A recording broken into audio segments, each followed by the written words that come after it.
Hello and welcome to Old Fart Talk. Tonight, I got a classic clip of Art Bell interviewing a gentleman who wrote a book on feral humans.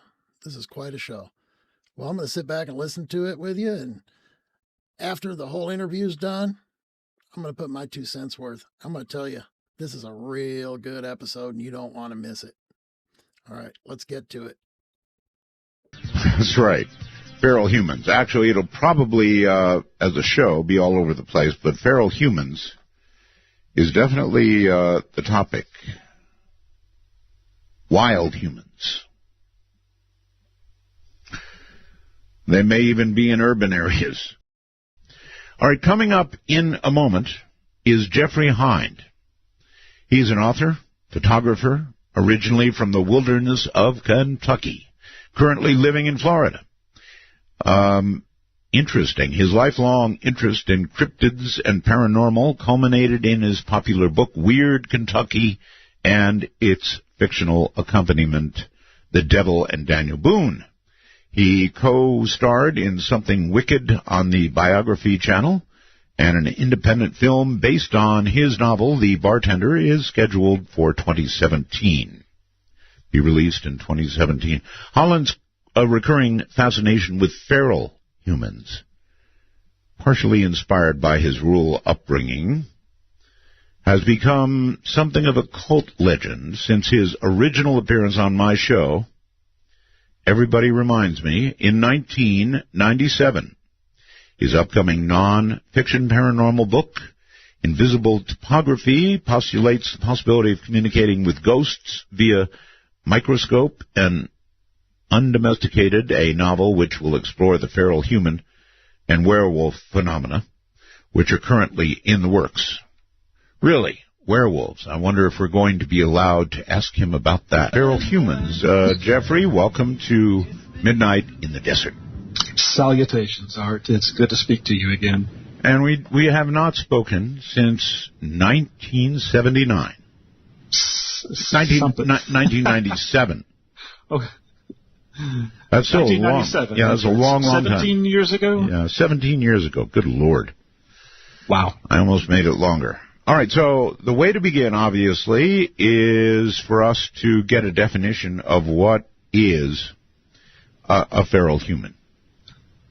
Well, you know, when we first spoke back then, I was more thinking along the lines of humans that were living a feral existence, but reproducing as a sort of a species of their own, like feral cats. Right. But in the years since, I've come to think more of it like just a syndrome in which ordinary humans, can just suddenly snap and go rogue and enter a feral-like state. Due to various factors which we'll get into. Okay, well, we sure are seeing a hell of a lot of that going on. Indeed. This country and around the world. So you say snap and essentially become as a feral person. Right. All right, when we originally did the interview, there had been a movie that had recently come out about an actual feral girl. Remember the name of that? I don't. And was that about Kamala the Wolf Girl? Or? No. I'm going to find it. I've got to know. But there was, in fact, I think in real life, an actual feral woman discovered, and they had to teach her to talk. Right. That sounds like Kamala the Wolf Girl. Which is what they called her, but there's the movie was called Nell. Nell. Okay. Yes. I don't remember Nell. Okay. Well, it doesn't matter. I'll have to Netflix it up. It could well be the exact same case. The horrific story of Jeannie, the feral child, who suffered, and it goes on and on here. But yeah. And they've got pictures of her here as well. So apparently there are actually records of feral humans, whether you still talk about it or not. Right. And whether you use that term or not, throughout history, I mean, there have been people who have just sort of emerged from the woods and they don't speak English. I don't know if you're familiar with Caspar Hauser and his story, but he was a child who was apparently reared in total isolation and could not speak or reason.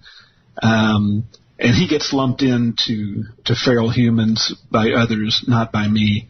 Okay. But, I think that if we discount all of these stories of feral children and just look at people who have snapped. Well, all right. Let's then define snap.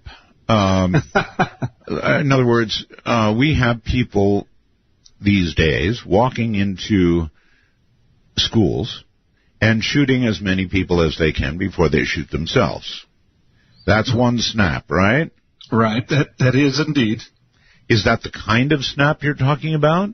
Or well, a feral human technically would not be operating a gun. I'm thinking more like completely losing one's senses, one's reason, okay. Not just philosophically or morally, but actually entering an animal-like state purely. You remember the Unabomber? Oh, yes. Okay, so that's another kind of feral. In other words, this guy goes off to a cabin up in the mountains and isolates himself utterly and completely from the world. Has nothing to do with humanity. Is that another kind of snap? I suppose so. And his love for isolation probably did contribute to his insanity. But again, animals don't write long, pompous, pretentious manifestos. Good point. So I'm not sure I would lump a Unabomber type either into the concept, which would be something closer to Bigfoot, a cryptid, something that is, for all intents and purposes, a wild animal. So you're suggesting that there's another guy. I've described two kinds of snaps that I can think of offhand, and you're just describing an entirely different snap. When this person snaps, what happens to them? Well, I say snap, but it could be a gradual process akin to dementia, something that deteriorates one's sense of reason over time until it reaches the point where, they go off on their own. Okay, so the feral human you're describing would snap and then would go off on their own, and they just would. Well, I'm trying to get a sense of what this person would be like. Would they be completely antisocial? Would they go, if they're in a city, they'd go out of the city, go into the woods? What would they do? It depends on where they are, and it would take many forms, I think. Like NPR did a story a couple years back talking about how dementia is on the rise in America. It is. And they connected it, interestingly, to the growing statistics of missing persons in America. Now, your listeners know that David Paulides has a very interesting book called Missing 411 about this, how missing persons are on the rise in America, especially in national parks. Oh, that's right. And especially Yellowstone. Okay, well, let me tell you a little bit about that interview. I think his case is interesting. However, I asked him something that he could not answer, and I would have thought that surely somebody who has researched the national parks and missing people to the degree, that he has, would be able to answer this question. I said, look, how do the number of missing people in national parks, and it's still a valid question, compare to the number of people that go missing right out in society and get reported to the police, for that matter? And he couldn't answer that question. He didn't have that statistic on hand. No, and one would imagine if you were trying to make a case that there's something special about the national parks, you'd at least compare it to the general, population missing figures. Sure. And I don't know the correlation between those two statistics myself. I bring up the national parks just as an example of if someone was to enter a feral state, doesn't have to be national parks, in the vicinity of any body of woods. Sure. Then, well, you've got the ready-made setting for the myth of the feral human. It's true. What you're saying, Jeffrey, is true. Now, every now and then, here in Pahrump, Nevada, my little town, we have nothing but desert outside, and in the summer the temperatures rise typically to 110, 112 degrees. And every year, Jeffrey, we have somebody who snaps and just goes walking off into the desert. And, of course, they die of the heat. But that's it. They're gone and they're dead. It's simple as that. They snapped in some way and just wandered off into the desert. It's a phenomenon. Is that the kind of thing you're talking about? That approaches it. And if it happened to somebody who was, say, more of a woodsy type, outdoorsy, in a forest setting, they might not die so quickly as in the desert. They might actually persevere for a little while, enough for there to be sightings. Yeah, no, that's right. Okay, so you have researched cases of what you call feral humans. Though you've modified your definition of them a little bit, you've researched cases. So tell us about what you have found and what you regard as cases of somebody going feral. Well, originally my interest was that, and I must say I'm not a Bigfoot skeptic. I'm all for Bigfoot, but we have to at least consider the possibility that some of these sightings are actually people. Of course, yes. See. You mean that?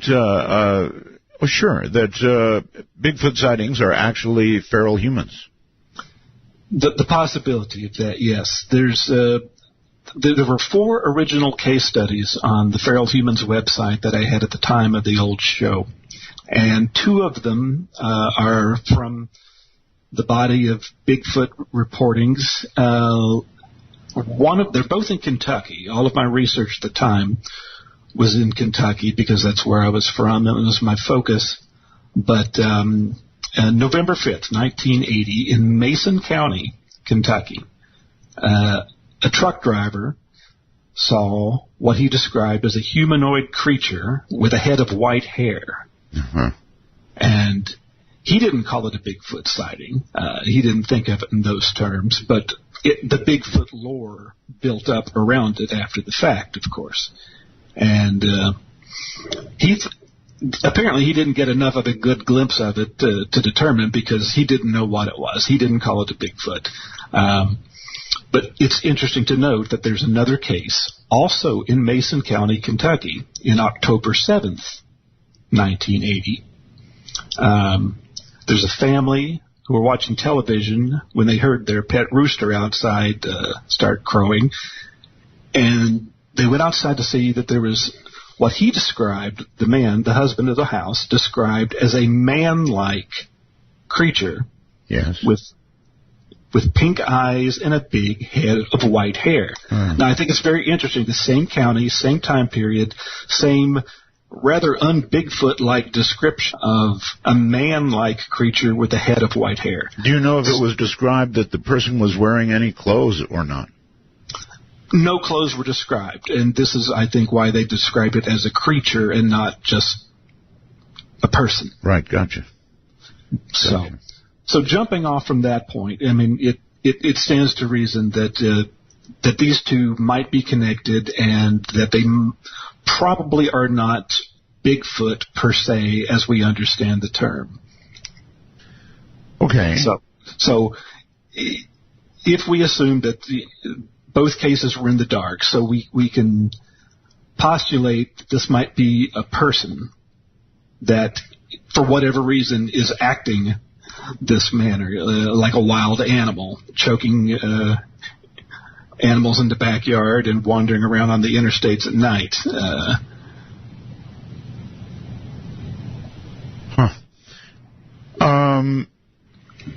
Okay, so do you have any theory of, I guess you have, how many stories do you have of what you're describing as feral humans? I do want to get through those. Well, those are the two that are from the Bigfoot lore that resonate to me more like feral humans. Now, the other two from the original Feral Humans website, one is my own experience in Red River Gorge. Okay, I like that. Anything first person I appreciate. What happened to you? Well, it's rather anticlimactic to describe, but Red River Gorge is basically Kentucky's version of the Grand Canyon. It pales in comparison to it in terms of size, but it's a beautiful gorge. I was in the gorge near a place called Cloud Splitter Rock, and I encountered this naked bearded man in the woods, looking like one of ZZ Top, and he was covered with mud and leaves and vines, yes, which were matted into his hair and beard, giving him sort of a Swamp Thing appearance, which sort of, gives you the feeling that, okay, he didn't just get that way. He must have been out there for some time, and he was not behaving like a human being. We're going to finish this up. We've got a break coming up that I have to do. So hold that story, and I'm never going to get that picture out of my mind. Once again, Jeffrey Scott Holland is here, and we are discussing feral humans, what he calls feral humans, not Nell, not the movie, if any of you saw that. But he has changed his position, actually, from 1997 till now, and now he believes that feral humans are, people who have in some ways snapped. Fair, Jeffrey? Fair enough. But you can't tell me in what way they've... The reasons are... The cofactors are many. I don't claim to know what drives people to madness in general. Even with or without the feral humans concept, we know that people have a tendency more and more these days to just go insane and snap. It's true. So, and we can get to those cofactors here in a bit, but... anyway, your story. Continue with that. Well, this bearded naked man with vines and mud all over him, tromping through. We're totally in the middle of nowhere at this point. I got there by car and then hiked several miles. How he got here, I have no idea. But his eyes seemed to show like a little bit of intelligence, but he was basically out there. Now, this is sort of the classic, this is what sparked me to thinking about feral humans, obviously, because this person did not seem to be a person anymore, as we understand the term.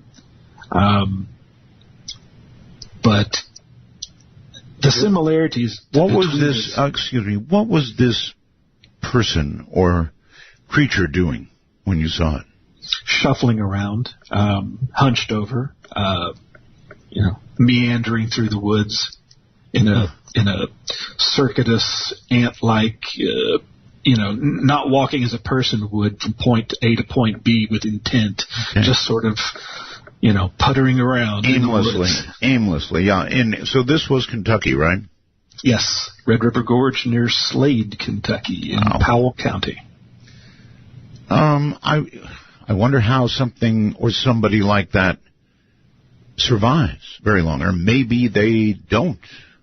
Well, when I talked about this to other locals, I heard a lot of similar stories in subsequent years from people who talked about old mountain men who have lost their minds living deep in the mountains and revert to an animal-like state. And so I began to think, okay, I'm onto something here. What if there really are like feral humans living in these deep remaining pockets of wilderness still in America? Boy, I sure would like to interview somebody like that, or in some way, I'd love it. I mean, what happened to them, and what happens to them? A psychiatrist, you'd want somebody like that to sit down and be analyzed, and I do understand that it can happen because God knows people are snapping in a million different ways, and there is a lot more dementia out there. We're in a period where 1 in 50 some odd male children are not well. I guess you've heard about that, right? What's that? We have a disease in this land which seems to be affecting male children, and I'm not even sure if it's fair to call it a disease, but they're just not right. Anyway, I'm kind of off the track here. They don't snap, as far as I know, but I'm trying to really envision what you're talking about and how such a person could live. I mean, it wouldn't be long if you're without clothes and you're in the forest, even in Kentucky. You're not going to last very long. Surely not, one would think. And that's if we even think, okay, this is just somebody who ate a bad mushroom, somebody's out in the woods on drugs. Yep. Eventually, the drugs wear off, and you're yourself again. So I'm at a loss to explain. All right, well, I hate to come back to this, but I guess I'm gonna. It's autism I was talking about, and it's 1 in 50 some odd male children now in America. Now, I don't know how a lot of parents handle autistic children. Some, of course, try to pull them out of it. Some of them get treatment. But you know what, Jeffrey? It could be that some of them get just turned out.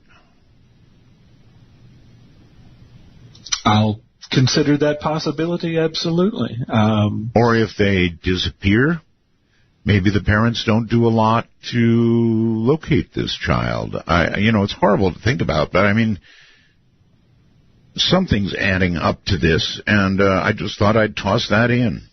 Yeah, absolutely, because GMOs, vaccines, these are other cofactors that I think of when I think of what would send somebody into a feral state. And, of course, these have also been pointed towards autism. And I'm not, I'm sort of using my imagination in a not so nice way, really. I don't want to think of parents letting their children go, but an autistic child is a really big burden on a family, and becomes increasingly so as a child, medical bills and all the rest of it as a child grows. And so if we really have the kind of rates of autism that scientists are claiming right now, I guess you cannot rule this out as a possibility, and that's just how that child, even preteen, for example, would, I guess, react. They just wander off, Jeffrey. It happens with many different syndromes, many different problems. They just wander off. Now, how long they survive out there, it's very limited, as you say, but it might be long enough to generate some sightings, and especially from a distance. And these sightings could be enough to start generating Bigfoot rumors. Well, did you hear the email that I read earlier? The gentleman referenced a study that was done by a TV show, I believe, in which people were witness to a robbery, right? A bunch of them. They all got to witness the staged robbery, and then they were later questioned about what they saw.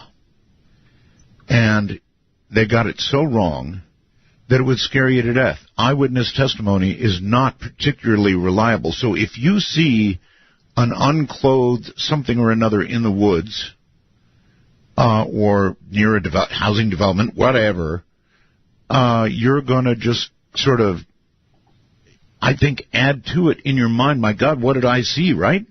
Exactly. Exactly. And I don't know if you're aware that there are certain permutations of the Bigfoot story in which Bigfoot is carrying a lantern, which I've always found fascinating, how Bigfoot would come to be carrying a lantern. But this actually sounds more like an old mountain man wandering around in a daze than it does a prehistoric cryptid to me. Well, I can frankly top that. I know a lady who saw a Bigfoot which was wearing a shirt. Now, maybe this is beginning to make a little bit of sense, because if we really imagine there's such a thing as Bigfoot, it would, whenever it gets close to civilization, it would see people, right? And they wear clothes. So it might try and emulate, it might find a shirt hanging on somebody's line and try it on. It's not unreasonable. It's not unreasonable, I think. Wow. So we might imagine that these people are wandering around out there, and you think a lot of it is a form of dementia as well, or is dementia. Yeah, for lack of a better word. There's one more of the old case files here, and this was a newspaper clipping, which, alas, I no longer have, and I need to find it again. It was in the Citizen Voice and Times, which is the newspaper of Estill County, Kentucky. There were Bigfoot rumors circulating in the area about a man-like figure prowling in the woods near their homes. Now, police combed the wilderness in the area, and this is this is not in some oddball website or something. This is an actual newspaper that reports that the police went searching for this Bigfoot, and what they found was a human being who had been on the missing persons list for quite some time. No kidding. And according to the report, he was naked, but covered in mud, covered in foliage, and it said this in the newspaper, to the extent that vines and moss and lichen were actually growing in his hair and on his body. Wow. Yeah, surely if somebody saw somebody like that, they'd report it as Bigfoot. And he was in a completely animal state of mind, would not speak English, had to be forcibly subdued like a wild bear or something. The article said he was taken to Pettier Clay Hospital in Richmond, but there were no follow-ups on the story. Of course. And it's always just left me wondering. I sure would like to know the end of that story. I mean, obviously, he would have been put in psychiatric care, and there would have been some follow-up, but I know that happens all the time. You get a really weird story like this, and then you never see another thing about it. It's really odd, but the media does that.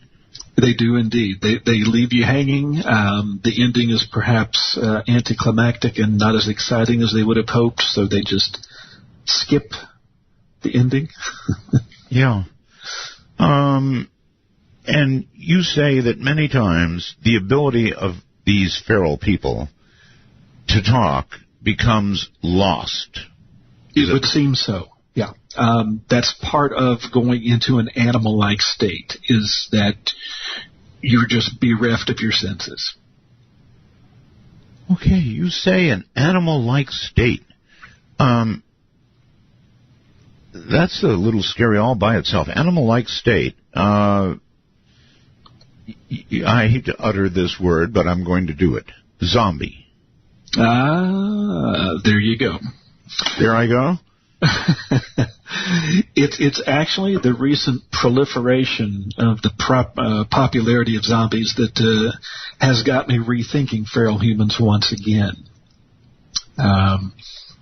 There is a book called Fever Rising by Joe Morey. Yes. And you should probably get him on your show.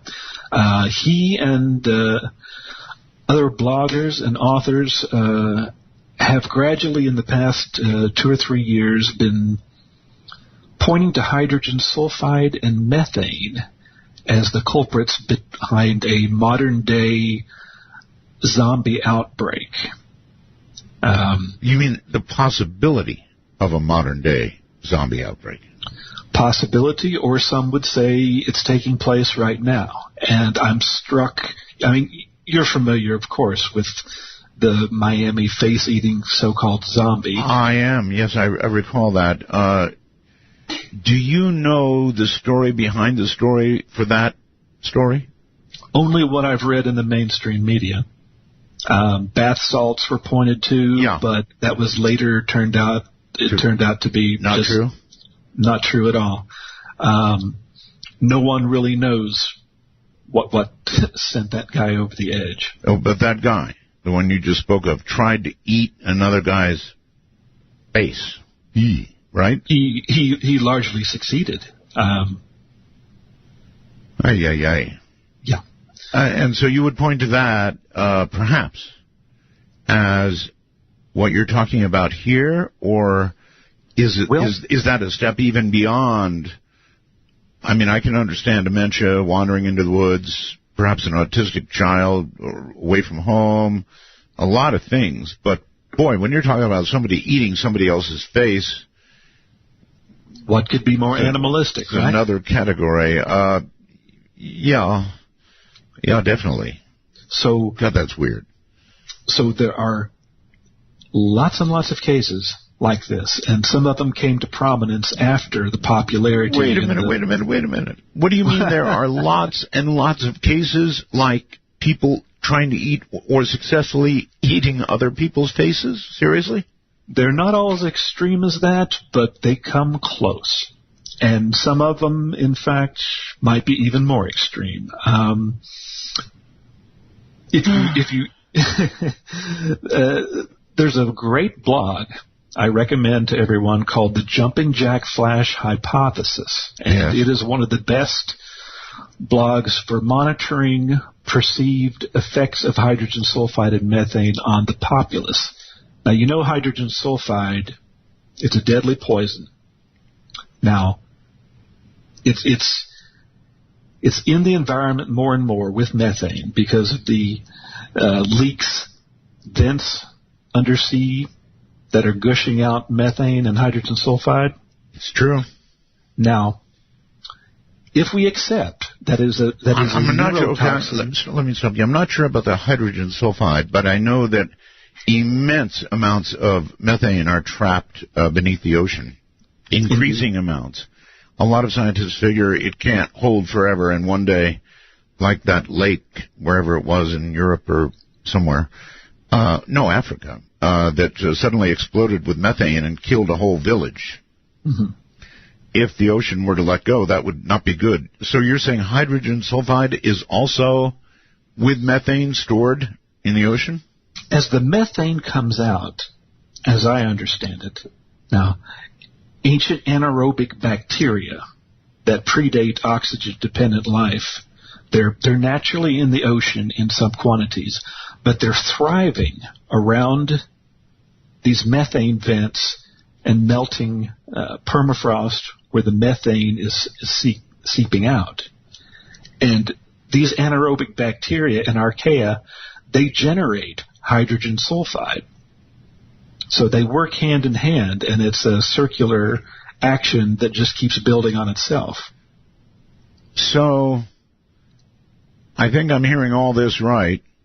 You're building a case for zombies. Yeah, and it's important to note that it's not my theory. There are plenty of others, as I say, out there espousing hydrogen sulfide as a culprit, but where I come in is to connect it to the feral humans concept.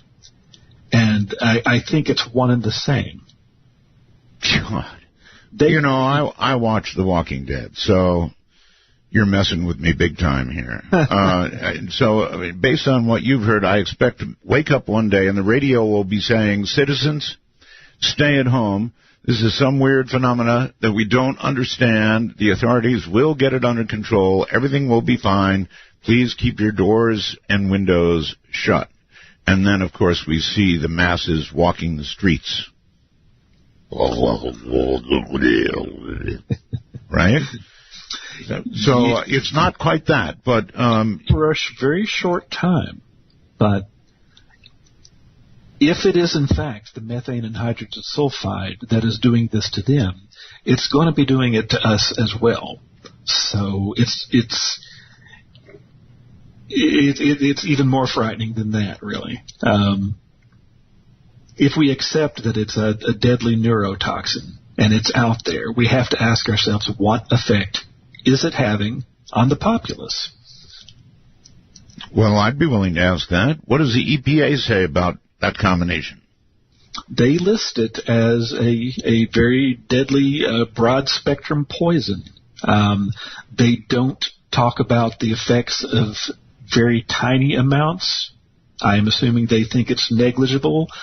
I'm inclined to think it's not negligible. And you're inclined to think that it causes the snap that turns a human into virtually an animal. Perhaps not a snap. That was probably ill-advised to say off the bat, because it's a very gradual snap. It's a deterioration. Well, I'm going to keep an eye on my wife. A deterioration, okay. All right.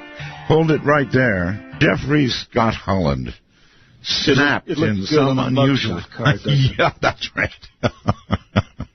Sorry, but you took me into the world of zombies, and now I don't know what to do. Let me just, because we're there, sort of, ask you, is it your opinion that mankind one day could face what we see in these horrible movies? And by that I mean a general snapping, if you will, of the greater part, or a great part of the population, which would then be out there, virtual zombies, and, take care of your own face, right? Yes, indeed. That's a yes? The answer is yes. Oh, great. Oh, wonderful. And you, really? Well, if you look at The Walking Dead, a lot of people actually see it less as entertainment than a training film. Well, it's true. There certainly are preppers out there who speculate on the possibility of a zombie apocalypse or something like that. But, but, gee, I never thought anybody would suggest the possibility for real, and that appears to be what you're doing. Okay, let's say that it happened. How would you handle it? How would Jeffrey Scott Holland, with 3 names, handle it? Handle the zombie apocalypse? That's right. Well, I've got my bunker all prepared, but I don't... Seriously? Semi-seriously. Yeah, how do you have a bunker in Florida? The water table's way up there. Yeah, I don't think that will help in a true bona fide zombie apocalypse. Sad to say, I don't think there's a solution.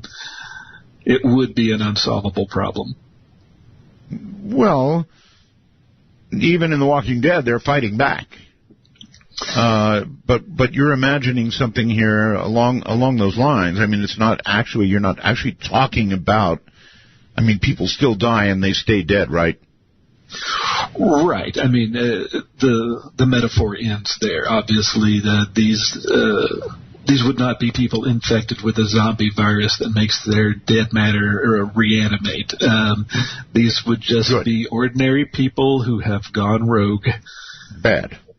Okay, so yes, good that it wouldn't be the dead getting us, but bad that it would be the living gone wild getting us. Might as well call them zombies. And that's bad enough. And yeah, for lack of a better word, by any other name, zombies. So we don't really know the results of anybody who's been brought in, either by the police or by anybody else who's been examined psychiatrically, and we don't know, do we? Very little.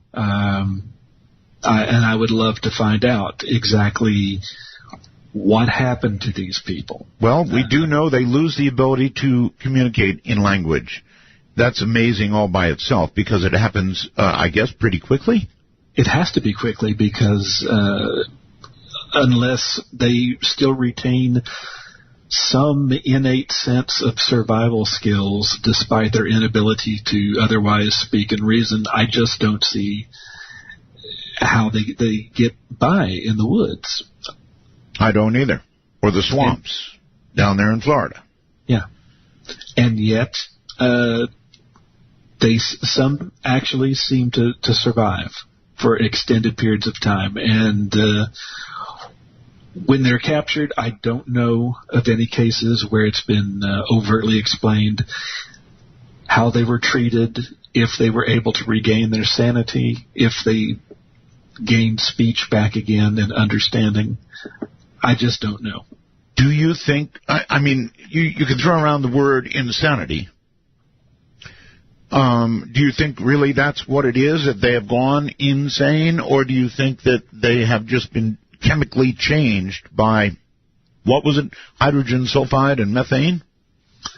That would be a form of insanity, though, as it's a neurotoxin, and I would say that the effects of the neurotoxin, depending on the dosage, would be pretty permanent, debilitating to the nervous system. So I don't think it's something that you could come back from completely. I think some of the damage would be permanent. Yeah. I forget. I forget what happened down in the case that you were talking about, Miami, right? Right. The guy was eating another guy's face. Do you recall what happened? Or is that another one that just dropped? Well, there was a lot of feel-good stories about the face graft that the victim got, and there was a lot of talk about him.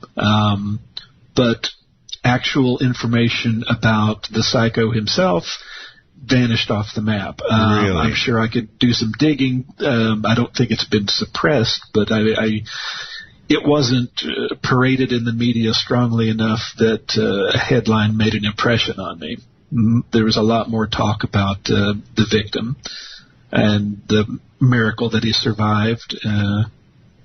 All right. We're going to come back. We're going to come back to this, but it's scaring me a little. So we're going to talk about the Louisville Pope Lick monster for a moment while I gather myself together over this other thing. What in the world is the Pope Lick monster? The Pope Lick monster is a legendary creature in Louisville, Kentucky. Yes. There is a railroad trestle that runs across two very distant tall hills. It's much like the one in the Stephen King film Stand By Me, with the kids daring each other to cross it, if you're familiar with that movie. It is a trestle that is so long that if a train comes along while you're halfway across it, you won't make it. There's no time to turn and run back. And many, many people have died on this railroad trestle, either out of foolishness or out of a dare. And somehow, out of this has grown a legend of a furred, sometimes goat-like, horned creature called the Pope Lick monster. Okay. Now, by itself, that would be a pretty cute legend to kick around, except that an entire Boy Scout troop and their Cub Master personally witnessed this, and it began to give the story some legs. That whether it was connected to the original legend or not, coincidentally enough, here is a similar furry creature in the vicinity of the Pope Lick trestle. All right, so people have seen it and reported it? Yes. It's not as...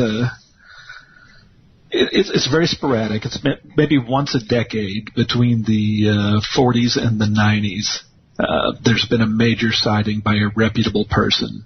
All right. Are you sort of getting around to the Pope Lick monster might be what you're calling a feral person? it's certainly within the realm of possibility. I believe the horns would be just an embellishment of somebody's imagination that belongs more to the original fictional legend of a more satanic goat god that lures children across the trestle. I don't know about all of that. I do know that actual descriptions of a furry humanoid creature have been made repeatedly over the span of half a century in this same spot by people who previously had no awareness of this legend until they were told. And it makes me scratch my head. And think feral. Yeah, and it makes me think feral. All right, let's try this out. With regard to sightings of feral humans, or whatever we want to call them, are there geographic areas where you're hearing more reports than other areas? I'm trying to pin down what we've got here. Well, that's very interesting because getting back to the hydrogen sulfide and methane that are filling up the oceans, we find that these incidents are more likely to occur near the ocean and near bodies of water in general, because it is in bodies of water that these anaerobic bacteria are thriving.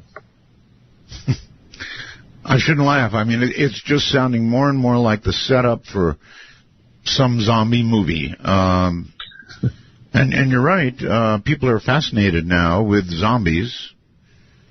And what you're describing is certainly close to zombies in some ways. Again, going back to the Miami thing, you said something that I wasn't aware of. Originally, they did attribute, a human eating another human's face, jumping on him like an animal and eating his face, that was attributed to bath salts originally. And you said that has been...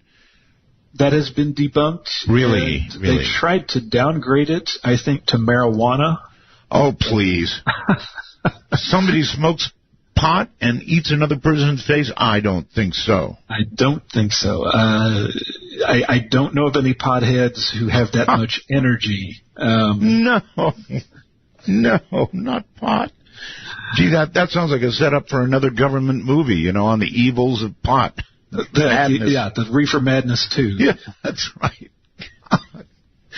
Oh, how do I get in these discussions? So in other words, it's most prevalent where there is water. Well, now, where is there water? Well, there's water all up and down the East Coast, all up and down the West Coast, right? Not to mention the Gulf. So we've got lots of... Not to mention... What? Not to mention the Great Lakes, rivers, streams, anywhere where these aquatic bacteria can take hold. Okay. I guess I'm laughing because I don't want to cry. When I think about what you're actually saying. So you can geographically assign more of these cases near coastlines and water, even the Great Lakes, than you can to other areas of the country. I'm not a statistician. I haven't done the math. All I can tell you is that when you go down the line of all the cases, you keep going, and then sometimes you see one that doesn't look like it sticks out, and then you go to the Google Maps, and sure enough, there's some lake you've never heard of right adjacent to where the incident took place. Well, there's no lake here. In Pahrump, where I live. There is a lake at an RV park just up the road. I'm now starting to worry about that. Sorry, I'm just thinking as you're describing here. So, is there some way, anyway, to delineate between a person who has gone mad from chemical exposure and a person who has just gone mad or is delusional and has gone to an animal-like state or zombie state, if you will? Well, for our purposes here, I'm not even sure there's a need to make that distinction. The end result is what it is, regardless of the means. Now, even if all this stuff about hydrogen sulfide is completely way off, we have to admit that something in general is having this effect on the populace. Violence is on the rise, madness is on the rise, dementia is on the rise. Yeah, I can't argue with that. Country going crazy. No argument from me. All of that, I think, is probably true. But you're the first person that I've ever heard really assign it to the possibility of zombies. For lack of a better term. A lot of people, especially Walking Dead fans, I think there's this unconscious, unspoken, maybe not so unspoken sense of us and them, where increasingly we think of everybody else. We put them in that box, and it isn't fair, but it is sort of the way the mentality is going, of distrust, because there's just so much crime and violence and strangeness going on, especially here in Florida. Florida is everything that everyone says it is. What does that mean? It's a thrill ride, but it's filled with unusual people. A thrill ride. Florida sounds like an advertisement, on TV for the Chamber of Commerce there. Florida, a thrill ride. Why do you say a thrill ride? What makes you say that? I mean, there's little HTML sarcasm. Uh-oh. Where'd you go? Hello? Well, I see. It says internet connection problem. Why not? We've had everything else. Jeffrey, are you there? Internet connection problem. And it's attempting to call him back. Yeah, some zombie probably ate the lines between there and here. Or am I suddenly not on the air? I never know. Things happen, right? When you're talking zombies, things really happen. So I understand that I am on the air. That was the evil Roland's voice in my ear. I am, however, disconnected from Jeffrey. So tell you what I'm going to do, folks. We're going to open the lines. I'm sitting here thinking about a zombie apocalypse, and I'm going to open the lines. Anybody else out there have any thoughts on this? When you do talk radio enough years, I guess you get to the point where you've heard it all. So here are the phone numbers. Area code 952-225-5278. We have an absolute disconnect now with Jeffrey. So I'm not sure exactly what's happened here. It appears as though Skype is still connected. Anyway, again, the public lines, area code 952-225-5278. Or if you're calling, if you want to try Skype, give it a shot. It's very simple. I'm still thinking about zombies. Please use your iPhone 6 or your Android device or whatever it is. And let me set it up so it actually takes the calls here. And download Skype. Skype is, of course, absolutely free. There we go. And then put in MITD 51. If you're in North America, or Canada, it's MITD 51. If you are somewhere outside of that area, use the worldwide Skype at MITD 55. That's MITD 55. And I'm looking now at the Skype connection. It shows me that there is no connection right now. Interesting. So, what I'm going to do is I'm going to begin to take some calls. We'll see if we can get back hold of Jeffrey. Gloucester, somewhere or another, you're on the air. Hello. Hey, Art. Good morning. Good morning. I'd just like to say that with all the massive homeless population in the country, a lot of homeless people do revert to the mountains, the woods. And there's a lot of wet areas. One of my brought to mind was the Great Salt Lake in Utah. So you're kind of backing up what Jeffrey was saying. Oh, most definitely, because a homeless person needs water, and sometimes they'll drink water. They're thirsty out in the woods, regardless if they have a filter or not.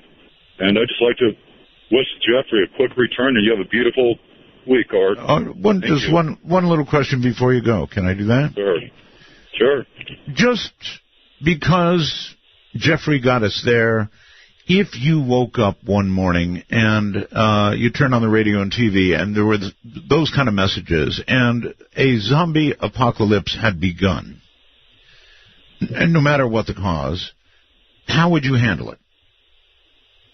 Well, my TV went in the dumpster a long time ago. However, using the upper and lower sidebands and just being on the road, I do drive a truck. I handle it every day, Art. And the way I handle it is just by the power of love is stronger. Love has never slept. Love never will sleep. And there's a lot of evil out there, and zombies is part of the evil, so be it. Well, okay. So without a television, if you didn't happen to have the sideband radio on, you're going to be one of the first ones to go down, right? Not really. Okay. I think, said not really, and he's dropping out on us. I think he was in a truck, actually. Zombie apocalypse. Let's go to Medford, Oregon. Hello. Hello in Medford. Hello? Hello. Hello? Please turn your device off. You're on the air. Okay. Okay, excellent. Welcome. Welcome. Thank you. I've been listening, and I was just wondering if maybe the government or whoever already knew about this, and that's why we're having the onslaught of Walking Dead and all the zombie movies. The movies. Yeah, well, we've got them. Is that their way of telling us, that this is actually going to happen? Because I'm 64 years old, and I don't remember ever hearing anything about zombies actually being a real thing. Same here. So if you were to wake up some morning and you heard that there was a zombie apocalypse going on, they have, if not risen, they have gone nuts, and they are walking the streets waiting to eat your face, what would you do? That's a good question, because evidently you can't shoot them, huh? Well, yes. If somebody tries to eat my face, I'd shoot them. Well, I'd shoot first then, and then maybe take the knife and go after them. Or probably stand there and scream. Standing there and scream, yeah, that. Oh, my God. All right, well, anything else I can do for you? No, I just threw that out because we've just been noticing an awful lot of zombie really in the movies and TV shows. Well, there's no question about that. Look, I don't argue with the fact that zombies are popular in the movies and on TV. Walking Dead, great show. Enjoy it. But I don't watch it. Did not imagine that I'd be doing a Midnight in the Desert actually talking about zombies. And so maybe your question, ma'am, is relevant. In other words, why are they showing us so many theatrical versions of zombies? Are they getting us ready for the inevitable? Well, if it's coming from the water and they've been spraying stuff in the air, who knows, They could have put stuff in the water that's affecting people. Is that something banging on your door? No. You sure? Hey. No banging. All right, thank you for the call. Okay, Art, you have a great time and keep up the good work. Here. Barry on Skype. You're on the air. Good evening. Yes, good evening. I appreciate this email tonight. Okay, you don't have a good audio, Barry. It's very bad. Now? Yeah, no, bad. What are you on? I'm actually running through my mixer and a shotgun microphone. Well, unmix some of it. Turn it down. Okay. Too loud. Turn it down. Well, anyway. Turn it down, Barry, some more. sent you an article from Science magazine regarding the fact that one of the great losses of world life is a result of hydrogen sulfide, so you never know. Great. Okay. All right. Well, thank you very much for the call, and good luck with getting that turned down, because you're way, way overmodulated, buddy. Way overmodulated. That's the problem with, putting additional gear on your setup. 1 in a million. Hello there on the phone. You're on the air. Hey, Art. How you doing tonight? I am doing well, thank you. Little weird, but I'm okay. I hear you. Have you seen the Shapeshifter lately? You here to add to all this, huh? Shapeshifter? Yeah. Sure, bring it on. Shapeshifter. No, I have not seen a shapeshifter, but should I be expecting one? Well, you saw one about a week ago, the mouse. That was just a mouse, sir. It didn't shift. It did vanish very quickly, but it didn't shift. Yeah, it was just in the shape of a mouse, so it didn't want to frighten you. Oh, wait a minute. So you're saying you are a shapeshifter. You were the mouse. Could be. Don't like peanut butter. Smooth or chunky? It was creamy and it was awful. Get off my phone. Let's go to Louisville, Kentucky. Hello. Oh, hey. Sorry to stop you laughing, but... this is the last caller. Yeah. But, yeah, when I just was turning you on the internet, and I was hearing that you were within the top 25 radio. Actually, I just kind of caught it at the end. Were you saying that within all the radio shows, you're top 25? I have no idea what you're hearing. You were talking about as far as ratings, and I really did catch it at the end. That's actually honestly, I wasn't talking about that. Now, I really don't know because I caught it at the end. I have no idea what you're hearing. Let me ask you a couple questions, all right? Where are you calling from? Louisville, Kentucky. Louisville, Kentucky.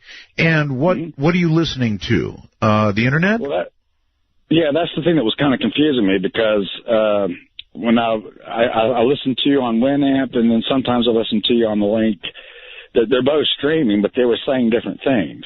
And on one of the ones I was linking to, it was talking about how you had made it into the top 25, which is, based on how long you've been doing it. Okay, well, there is we are in the top 25 in Talkers Magazine. They cover the top 25 streamers in the country. And the very first issue of who was in the top 25, and we popped in the top 25 like that. Boom. But, sir, I wasn't talking about that tonight. I kind of broke your... What's the number of drinks rule you have? 2. And it applies to Friday night, Saturday morning. And so you're telling me you're over the 2-drink max even on what is Wednesday? Yeah, I kind of broke that rule a little bit, so I was having trouble linking up to it, but I was hearing 2 different shows at the same time, and and one was talking about the zombie apocalypse, and one I heard you talking about being in the top 25. Well, do you realize being in the impaired condition that you're in right now, if there was a zombie apocalypse, you, sir, would be one of its first victims? Actually, I believe the zombie apocalypse has been upon us for quite a while. Every time I see a new iPhone released, I know we're in the zombie apocalypse. Oh, that's just plain cruel. Absolutely just plain cruel. Sorry, I'm sorry. Jeffrey, we have you back? I am indeed. Okay, what happened to your connection? I haven't the foggiest. Maybe it's sunspots, maybe it's hydrogen sulfide. Well, it's dark out there right now, so we're not facing the sun. My goodness gracious. Okay, well, what I would like to do, Jeffrey, is you've stopped me with this whole thing. When we get to the point of, talking about zombies, I don't know what to do with it. It's like, and that is what you mean, right? Not pulling any punches? Yeah, zombies, all right. Other than the man before we proceed with the show, who ate another guy's face in Miami. Have you heard of any other cases of apparent zombie-like behavior? Well, that's the thing. The classic Miami-style face-eating zombie, let's not forget, he, for some reason, took off all of his clothes before he did this. That's true. You find an inordinate amount of naked people going on insane rampages. You can visit the Jumpin' Jack Flash Hypothesis blog, which does a very good job of collating these, or you can simply enter search queries like Naked Man Berserk, Naked Man Rampage in the Google News or what have you, and you will find day after day, week after week, there's just a flood of these insane, naked, sometimes women, but usually naked man eruptions all over the country. All right. You're talking to a guy with an iPhone 6, and I am going to do, just as you suggested, I'm going to Google Naked Man Rampage, and Google wants to know where I am. No, don't allow. I don't want to know where... I don't want them to know I'm asking this. Yasha, look at this. Naked man crashes through closed van window.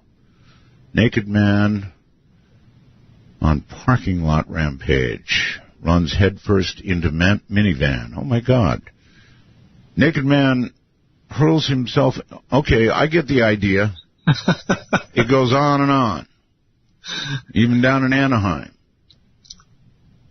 I have here in front of me, I have like literally dozens of cases from October alone.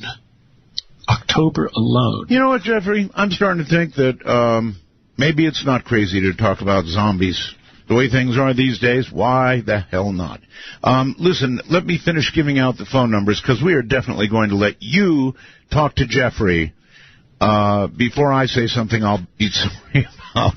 So, here we go. Public number, 952-225-5278. You know that one, right? The first-time caller line, let me get that out. Area code 775-285-5800. 775-285-5800. And, of course, Skype at MITD51 or 55. Al, on Skype, you're on the air with Jeff. Hello. Hello. Hey, guys.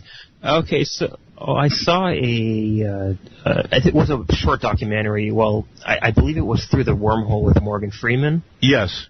Okay. So they did a thing on zombies, didn't they? They did, yeah. And I never saw it. Tell me about it. It was really good. So the thing that stood out the most was, and they take everything very seriously, and they had biologists on, and they said that if it were to be viral, the closest thing that they could think of as a zombie would be someone. What would be if the rabies virus were to become were to spread like the flu through sneezing and coughing? Right, rabies is horrible, and people bite. If it were to ever spread, if it were to ever mutate and spread that way, it could become a big problem, because by the time you have symptoms, it's too late. All right. Well, how about hydrogen sulfide and methane? I think if you combine the two, it would be even worse. But the problem is, again, it causes aggression, because it basically rots the part of the brain that holds you back from being aggressive. And again, by the time you have the symptoms, you're already practically dead, and that would be a huge problem. Well, Jeffrey is right about one thing. If you Google something like Naked Man Rampage, or you pick it, there's story after story after story after story. I never even thought to check on this, but he's right. He is, yeah. Yeah. Okay, well, thank you very much for the call, I guess be the way to put it. Jeffrey, what do you say? Well, there have been a lot of reports out there of the possibility of weaponizing rabies. So I'm totally weaponizing. What you're saying is it's plausible. Weaponized rabies. You know, in this day and age, it's hard to say something like this could not happen. I hate to even begin to believe that it really could happen, but apparently the answer is it could. All right, let's go to the phones. Las Vegas, Nevada. Hello, you're on the air with Jeffrey. Oh, hi, this is David, the economist, and nice to talk to you again, Art. The thing I was struck with most about this is there's a lot worse things coming down the pike when it comes to... Than zombies? Yes. Like what? Worse than... Well, there's a cumulative capacity that we've been dumping our pollutants into the water, and they have a multi-generational effect. They call them tetragenic mutagens, and you could have walking zombies that are still alive that are generational mutants, and that's even more frightening than actual dead zombies, because... Well, it's actually pretty close to the case that Jeffrey's making here. Exactly, that's what I was just about to say. And when you have a simulative capacity for pollution dumping, the best place to put it in is the water sources. So if you're going to be getting these tetragenic mutagens like parabamates, that's herbicides and pesticides, you also have the DDT contamination, but more troubling is the benzene rings, and they're all tetragenic mutagens. Wonderful. So we could have walking zombies if you do live near the water. But my question to Jeffrey is, and this is kind of intriguing, have you seen that series Naked and Afraid? I haven't, but I'm aware of it, and I know the gist of it. Okay, sir. I, on the other hand, have seen every episode. Oh, I love that show. Isn't that tremendous? But yes. As they go in through the 21st day to the 19th day, you notice how they're just like Jeffrey is saying. They have less language skills. Oh, I see. They're much more animalistic. They're ready to eat dead bugs. It's true. It's fair enough. True. I appreciate... I was wondering if that could be it. The Naked and Afraid series is slowly turning them into zombies 2 by 2. God, I was wondering what Jeffrey would say in elaboration. Is that how a feral human would become born? You know, I hate to say it, but it's a fair comment. He's right. If you watch the series, which obviously you don't, Jeffrey, they send 2 people. They get 2 people, let them have limited stuff, like maybe a fire starter if they're lucky and a knife, right? And they send them into these remote areas. And as the caller pointed out, by the time, they're 18, 19 days into it, if they haven't had much to eat, they start going crazy. I mean, really kind of crazy. And it's what you would expect, Jeffrey. So he was saying, well, could it have some connection to human beings who, whatever reason, are away from nourishment, away from any help, or even wanting it, and so they become feral or zombies, if you will, and I know you will, pretty quickly, right? Sure. You take the civilization away from a person, you take the civilization out of a person, and the longer you stay out there, your sense of reason would atrophy. It stands to reason. I'm going to hear every noise now in the middle of the night in a very different way. And I'm going to wonder, is it happening? Is it a forecast you're making, Jeffrey, that if we don't do something soon, there will be zombies? Yes and no. I think we're already seeing it happen. I don't think it's as dire as...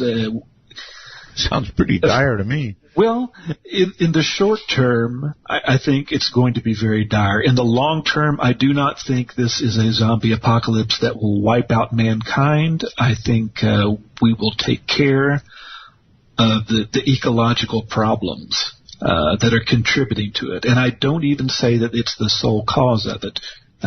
We still have Monsanto, we still have GMOs, we still have big pharma medications, we have all sorts of other factors, but as far as the methane and the hydrogen sulfide, I think we're going to get it under control. I'm an optimist, what can I say?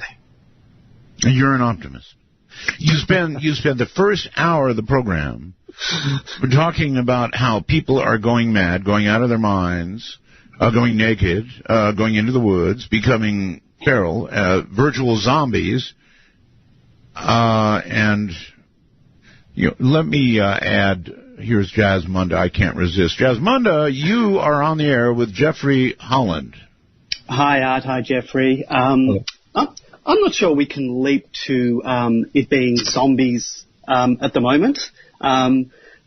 These cases of the face eating, I believe, wasn't there? There was definitely bath salts involved in that. No. It seems he says that was ruled out. Oh well, to me, it sounds like bath salts. It sounds like we've got a junkie on our hands that's just gone crazy. But I mean, as much as I'd love to believe it was zombies, would I'm you? A big fan. You want zombies? Well, from a fan's perspective of The Walking Dead, but I think that if we had a case of zombies, I'd be quite unprepared to protect my family. Well, when we say zombie, we mean it's sort of a metaphor for the Walking Dead type zombie. We don't literally mean the walking undead. Well, if you start talking about people eating people's faces, it may not be the Walking Dead, but it's nobody I want anything to do with. It'll do until the Walking Dead gets here. Well, Jazz, I don't know what to say. Be glad you're in Australia, because if it's like everything else, it'll begin here. Yeah, probably. All Hollywood disasters begin in the U.S. Yeah, and a lot of them, by the way, in Las Vegas. Usually Vegas is the first to fall.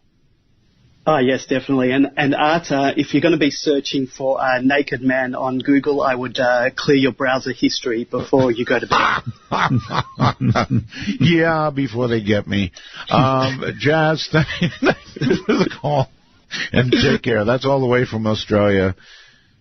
Jeffrey, you didn't back away from it when I finally came out. And, in the beginning you said, well, not feral, the way I talked about in 97. But, well, okay, not that, but even worse, zombie. And you didn't disagree with that word at all. You sort of jumped on it. I fully support the term zombie, for lack of a better term. As I say, I see The Walking Dead as a training film. Well, a lot of people would say I would rather be dead than be faced with what those people are faced with, right? You're behind a giant fence and they're still getting in anyway, or you're locked away and they're clawing at the... Oh, my. What can I say? Yeah, I know. Eureka, California. Hello. You're with us at the moment. Hello, Eureka. Going once, going twice, and gone like the wind. Pahrump, Nevada, you're on the air. Hello. Yes. Yes. Sorry. Hi. What would cause, if you go to a funeral now, somebody sits up, turns their head, and says no? Wait a minute. Let's back up a little bit. You're telling me you go to a funeral and the person who is supposedly dead sits up? Yeah. Sits up, turns the head, and says no. You're really screwing with us here, sir. This actually happened. And okay, well, why don't you tell the story? It actually happened where and when? In Wisconsin. How long ago? About 3 months ago. 3 months ago? Yeah. Okay. And what happened was, you witnessed this with your eyes and ears? Yeah. And I literally almost jumped out of my shoes. It scared the living. Yeah, stuff out of you. Mm-hmm. Yeah. Okay. What happened was there was still air in them. And yeah. When they embalmed them and everything. Yeah. The rigor mortis didn't set completely. And so, for some reason, the body just snapped up. Okay, but bodies might snap up. I mean, it's outrageous to even think about a body snapping up. But to say no, where does that come from? That was something in his lungs or something that they couldn't explain at all because they couldn't understand it either. They wouldn't be able to explain enough of it to me as I was running. I agree. I mean, I left, and I came back a little bit later, and I talked to the person there at the funeral home. Yes. And he says, it happens from time to time. Really? Really? Like, really. This is the first time I've ever heard of it. I've heard people joke about bodies slowly rising. Yeah, I'm wondering if my show has moved into another universe here. Some sort of parallel and unfriendly universe where I'm suddenly getting calls now about the rising dead. Speaking rising dead. I appreciate your call, sir. Don't ever call again. I love that story. Why? You love that story. Why? Again, there's a trace of sarcasm there. Oh, okay. I'll go with that. Hello, you're on the air with Jeffrey Scott Holland. Hi, Art. Hi. I had two things, actually. First of all, that guy that was hauled off like a bear, captured and hauled off to the hospital and all that, what if some of these people are people that have some basic survival skills and are just fed up with society's stuff and decide to live off the land? And isn't it rather cruel and inhumane to capture them, imprison them, and force them to live in the very circumstances that they wanted away from in the first place? Well, in the land of the free and home of the brave, yeah, I guess so. I mean, we have freedom, right, to pursue happiness, and if that's getting naked and going into the forest, I guess from a, I don't know, constitutional point of view, I guess that'd be all right. Yeah, and the second thing, where you mentioned the people that do the mass shootings and all that. Yes. The big school shootings and all that. That's right. If you look at what they all have in common, they all have one thing very much in common, every single one. Hydrogen sulfide? If you investigate it enough. Methane? No, psychiatric drugs, actually. That is an awfully good point. Drugs. Yeah, you really are right about that. I know. 5. And once again, here is Jeffrey. Jeffrey, so let me pause, even though phone lines are sitting there full, let me pause for a moment and see if there is anything that you want to say that thus far into the interview you have not managed to squeeze in or take a bite of. Well, I do think what that last caller said was very relevant about antidepressants and big pharma drugs being a contributor. It is. It's a huge contributor to what's going on. Well, maybe one day we get the alert via radio and television that the apocalypse has begun, and it will turn out to be some sort of drug they're advertising on TV now, in combination with something else, and something else again, and something rising out of the ocean, and all together it's added up to be the zombie apocalypse. You still there? I am here. I am. So you are. So in other words, you agree with that? Very much so. Okie doke. Let's go to the phones and say you're on the air. Hello. Hello, Art. Hi. Hi. It sounds like your normally calm voice over there, you're getting just a tad bit edgy. Just a little. Well, hey, have you been listening to the show? The whole thing. The whole thing. All right. Then you ought to be a little on edge yourself. Well, I'm thinking back to 1965 when we went up to a ranch, and the people that invited me up there, his mother said, I was 15, his mom says, now, I don't want you boys going too far out in the woods because there's a lot of stories about feral humans. Use that exact word. Really? Where was this? That was in 1965. We were up near Marfa, M-A-R-F-A, Texas, on about a 200-acre ranch.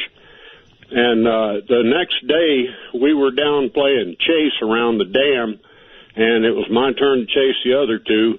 They were on what I call the left side of the ranch. I was over on the right chasing footsteps in the dry leaves, and every time I'd chase in one direction, it would outrun me. Finally, I got tired of chasing it, thinking it was Charlie, the little brother. It was faster than I was. So I moseyed over and looked out across over the dam. Both Charlie and Vernon were standing there looking up where I was. And that scared me to death. Yes. Well, so there were feral humans in that area. You were warned. Jeffrey? I thought I coined the term, but it turns out they were using it in 1965. I had no idea. Yep, my jaw about dropped when you started talking about this tonight because I was warned when I was a teenager. Art, I'm as old as you are now. Mm-hmm. My Lord. It's scary, especially this. Another thing, I'm a hand loader, and so I pay a lot of attention to different manufacturers of ammunition. And I believe it's Hornady manufactures a whole line of what they call zombie ammunition. It's even got funny-looking faces on the boxes dressed in that Kawasaki green and everything. Oh, come on, it's just a marketing thing, right? It's been going on for a couple years now, zombie ammunition. Who in the heck ever heard of something like that? You sock them away just in case you need zombie-stopping ammunition, I suppose. They're all talking about it. No, you're kidding. You're just messing with me. No, I'm not. Art, look it up. You got your little iPhone thingamajigger there? Yeah. Look up zombie ammunition, Hornady Manufacturing. Seriously? I'm serious. I wouldn't lie to you, Art. You're my favorite person. All right. Zombie ammunition. I'm going to look it up. And I hope it's not true. It is true. I wouldn't lie to you, Art.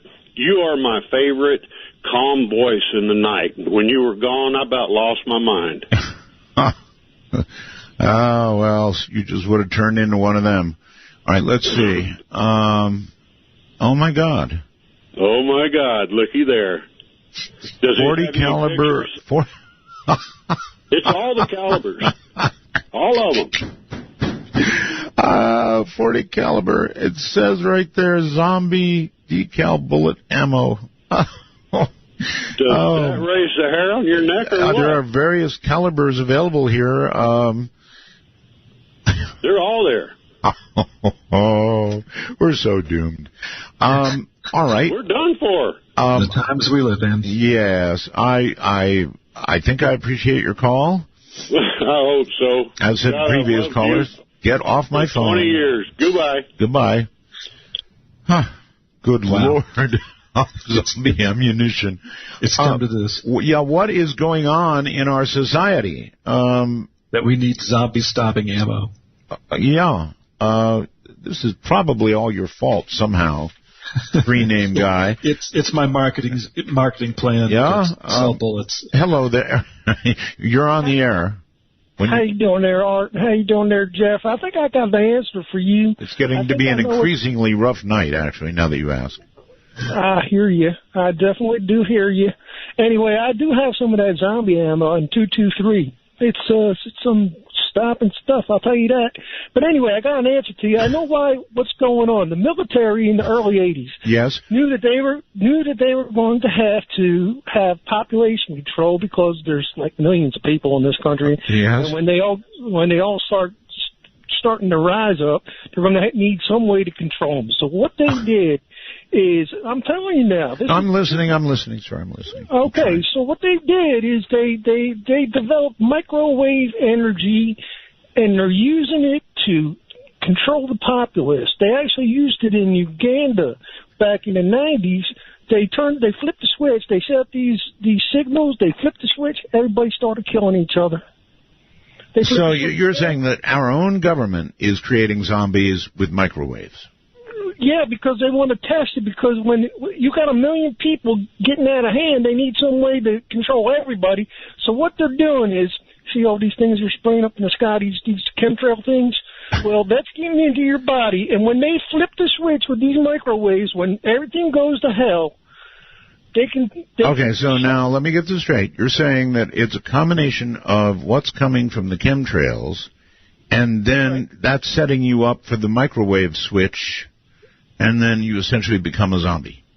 Well, you can become a zombie. They could stay, depending on the signal that they send you, through these microwaves, through your little iPhones there and your Android phones and these Wi-Fi things are sticking on them smart meters. And, yes. You know, when they flip this switch, they can either send you a signal to make you go crazy and kill each other, or they can send you a signal to make you passive like a puppy dog. So in other words, this could happen to anybody with an iPhone or an Android or even a smart meter on the side of their house. Correct. Okay. Earlier in the evening, I wouldn't have given this any credence, any conversation whatsoever, but my callers, throughout the last now hour at least, have proven to me that a zombie apocalypse, if not possible, may even be probable and may be underway right now. Right, it's all this mind control stuff they're doing, this MK Ultra stuff. And you've helped out. I'm telling you now. You gotta I know. listen to me. You're telling me. All right. Thank you. Wait. I just got to tell you one more thing there. There's more. There is just a little bit more. Okay, go ahead. There is a thing called Operation Crimson Mist. Operation Crimson Mist. You look it up on the internet, and it'll tell you all about it. Done enough looking up. What is it? It's what they did in Uganda when they went over there and they sent all these guys in and set up these antennas and they flipped the switch and everybody just went crazy killing each other. Crimson Mist. I've got to write that down. Crimson Mist. And you gotta watch out for them shapeshifters, Art. I'm telling you, man. We don't like peanut butter. Goodbye. We can still move here. Let's go to Skype. Hello, Gabriel, I believe. You're on the air. Oh, wow. Oh, hey, Art. How you doing? I'm down here in Roswell, New Mexico. Roswell, New Mexico. All right. Sure. All right, talk right into your mic. All right. That's better. Well, I'm a big fan of like Resident Evil, and all the horror movies are awesome about the, Walking Dead stuff. I don't know about The Walking Dead. Well, I don't really like that show too much. Well, you understand, nevertheless, the concept of zombieism, right? Yes, sir. Zombies are awesome. I mean, it's pretty cool, but I've been just listening all night, I guess, and just I'm really a new listener, Art. You are. Yes, sir. What brought you to me? How did you find out about the show? I guess it's just a newer interest in what's going on with the UFOs and stuff, and I stumbled across your name on the internet and just started listening about a month, maybe 2 months ago. So you don't think it's chemtrails and microwaves that caused you to listen? Oh, no. There's something crazy going on out in our space and stuff. Hydrogen sulfide or methane? I don't know about all that. But, yeah. Maybe it's, I think it's actually come to the point where if the radio and TV announced there was an actual beginning of a zombie apocalypse, nobody'd be surprised. Or they'd be shocked. But judging from the calls I've been getting, the American people are nearly expecting it. Yeah, it'd be really, really something else. But I think I'd be prepared. You would be prepared. Why? I think I'd be prepared for a zombie apocalypse if it happened. Well, I'm asking why would you be? How? As a general person, Okay, how would you be prepared, sir? I don't know. I just say that, you just got to stay down and just keep your area, I guess. See, you'd be one of the first to fall. I mean, you can't articulate why you'd be prepared, so you're down and out quick. One of the first victims. I'm already out in the country, I'm out here. It's all secure out in the country. It seems, head in somewhere. All right, sir. I appreciate the call, and stay prepared and stay alert. All right, I will. Right. Crunching sounds are bad. Remember that. He sounds very excited about the apocalypse. He actually does. Jeffrey, you're quite right. Hello there. On the phone. You're on the air. Hi there. Hi. How are you? Oh, I'm fabulous. This is the first time I called, and I'll tell you, I was going out with this guy who was a total jerk, but I stopped going out with him, but I did pick up you instead because he used to listen to you all the time, so now he's gone and you've replaced him. You mean I've replaced him? Yes, because this person I was going out with was listening to you at night all the time. And so far now he's gone, but I'm still in the habit of listening to you. Even though we're talking about a zombie apocalypse. Yes, my question is, do you do anything with your family to prep for these kind of situations? Absolutely. We've been expecting zombies for some time now. And we have a food supply. Here's what I recommend everybody. If possible, you want to have a potable water, of course, because water is the first thing you're going to need, followed by some sort of dried food supply. And then, of course, you've got to be able to protect your residents, so you've got to have some sort of protective measure, you know, a gun, a knife, something, right? Because they'll be coming at you. Not fast, but they'll be coming at you in a stride that you understand means the end if they get to you. And then, of course, you need transportation, some way to move about if you have to. I don't know. That's about the best I can do, but, you know, I'm ready, sort of. Okay. Do you have any regenerative food supply, like animals, livestock? We have a garden. It doesn't regenerate as quickly as one might like, but it does. We grow our own vegetables, for example. My wife is very good at growing vegetables. And then, of course, there's Walmart. We depend on Walmart. Okay, thanks, Art Roswell. Thank you very much for the call. Oh, boy. I'll tell you, I've done a lot of shows, Jeffrey, in my life. This one takes the cake and throws it in the face of somebody. Let's go to whoever is next on the phone. You're on the air. Hello. Hello? Yes, Jeffrey Scott Holland is at your beck and call. Oh, very good. I'm calling because I am a feral human. Of course you are. You said you wanted to talk to me? Well, sure. Why not? You're happy to do it. You're a feral human. Yes, I am. For real. Because we've heard, sir, that feral humans really can't talk, and you're saying that's wrong. I'm saying that's wrong. Okay, when did you become feral? Well, it's kind of hard to say, but I think probably the first time I decided to shed my clothes and go running off through the woods. So you have stripped your clothes off and run through the woods? Of course. Of course. Okay. What about mentally? I mean, obviously you still have the power of speech. So how has this... what do you think has done this to you?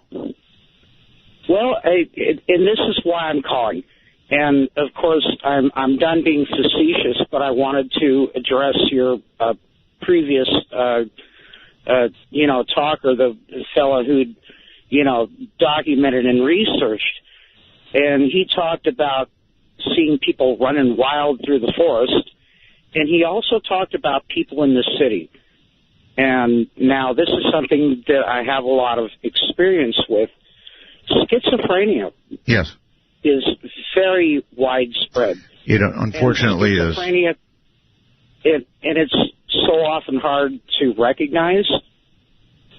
And I've lived with people who have, clinically diagnosed with this disease, and it comes in many different forms. But I do recognize it, on the bus, in the restaurant, and such as, yes, in the description of a feral human, which I'm not, but it's fun to say, but in that description, I think what is being described would be people who are having, schizophrenic a hard time dealing with authority on any level, even if it's authority that's trying to help them. That's been my experience. Here, you need to take these pills. Well, I don't want to take these pills. You need to see these people. They'll put you in a house. And that's the last thing a a personality would do. Okay, well, what you're saying makes some sense. Jeffrey was talking about the pharmaceuticals just a little while ago, and I mean, look, a lot of these so-called psychiatric drugs could be driving people into places that we can't even imagine. I agree with that. And sometimes they even help with weight loss. And then they turn around and market them that way. I know. I've seen the ads. I appreciate your call. So, Jeffrey, why not comment? He's talking about pharmaceuticals, right? They say that the amount of pharmaceuticals that get excreted from the human body are actually becoming more and more prevalent in our drinking water. And that's something to consider in light of the subject. Well, I guess it is. So pharmaceuticals in, some pharmaceuticals out, and into the environment. And here in Florida, there's a charming little tradition known as reclaimed water, in which we take sewage water, reclaim it, I know. Yeah, we crudely extract the sewage, but we have water that's left over that still has traces of it. So we are essentially spraying very minute quantities, but quantities nonetheless, of sewage everywhere, that we have water sprinklers and garden hoses. So point being, if there's pharmaceuticals in the sewage and we're spraying sort of sewagey water on everything here. Wait. That doesn't bode well for the whole situation. But Jeffrey Scott Holland, using all three names. Honestly now, reclaimed water means that it's treated, it's purified, it's absolutely perfect drinking water, they claim. They claim, and yet... And usually they like show sewage. The guy taking a you big... can smell it a mile away. All right, let's go to the next call. Hello, in Seattle, Washington, I believe. Hello in Seattle. Going once. Hello, Art? Yes. Hello, Art? Yes. You talking about the people going crazy? Yes. Increasingly? Yes. Well... Recently, I stumbled upon a show interview a doctor named Dr. John Hall. Yes. He's talking about government using satellites, ELF waves, to target certain individuals who are mentally unstable, who's on these psychotropic drugs. Well, extremely low-frequency radio waves can affect a person's behavior. That much I know. Yeah. So he wrote a book about a new breed satellite terrorism in America, and he's talking about how government is targeting these people who are already on these psychotropic drugs, and they're targeting them and passing messages through their head and telling them a lot of these people, when they finish these atrocities, shooting a lot of these people, and they always say they hear noises, they hear messages passing on to them. That's true. And that's... And my contention, this is a precursor to the police state. See, they don't want a majority of us to have guns, right? All right. And for them to take the guns away, the majority of the population have to agree on what's going on in this country, right? Well, I think the theory is that if they scare you sufficiently... with talk of terrorism and bombs and all kinds of things, they can take more and more of your freedom. There is that. There's that, but they need public to agree upon that this is going on so they can take your weapon away. Right now, the public still, the tipping scale is not on the side of on the public that they agreed to take the gun away. There's still people. If we keep talking about the zombie apocalypse, I'm doubling my ownership.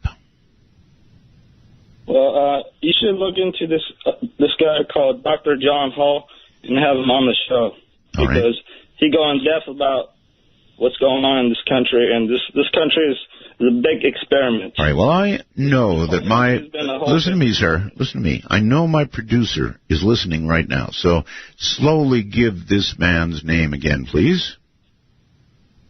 name's John Hall, Dr. John Hall. He wrote a book on, it's called A New Breed, Satellite Terrorism in America. All right. I guarantee you my producer has it. And by the way, if you have an idea for a guest and you would like to get it to my producer, it's really easy. You just send the idea off to producer at artbell. No, that's wrong. Producer at art. No, it is right. Artbell.com. Producer at artbell, ARTBELL.com. So, there you have it. Well, Jeffrey, you've really stirred up a hornet's nest tonight. So it would appear. And including me, incidentally, on Skype. William, hello. Yes, Art. I just wanted to make a comment about one of your previous callers when he was mentioning the zombie ammunition. Yes. Well, first off, that's the exact same ammo Hornady's been selling for years. They just changed the little polymer tip in it from red to green. Well, let me assume the spirit of one of my earlier callers who said that, well, why, Art, do you think we're having all these zombie apocalypse TV shows and movies? They're getting us ready. Now I find there is zombie ammunition. Well, how about same reason? Did you see the ad that the CDC, they put it out earlier, about a year or so ago, to get ready for a zombie apocalypse? That was their big press release. What? That's kind of what got the whole thing started. What? You're talking about the CDC now? Correct. I got it in an email at the time, but it was all over the internet. It was just more joke than anything. That's what I was going to ask. If you could prepare for zombies, then you'd be prepared for anything, whether it be flood, hurricane, any kind of thing. So the CDC was just joking? Well, that's what they claimed. But if you go to YouTube, you can look up hundreds of videos of people, preparing for it. Yes. Their weaponry. Yeah. Even Ruger made a revolver, normally the LCP, but they call it the LCZ, their little zombie gun. Yeah, of course. So it was a, multi-million-dollar thing there for quite a while. It's kind of died down somewhat. You know what worries me? Somebody's going to kill somebody, and they're going to offer up as a defense that they thought they were shooting at a zombie, not a human. I thought the same thing, Art. Really? See, it just shows you how far down the road of disconnect we have gone. We're all going to die. Yeah, you take care, my friend. It is only a matter of time, I think, until we hear of the zombie defense in court. Yeah, no doubt.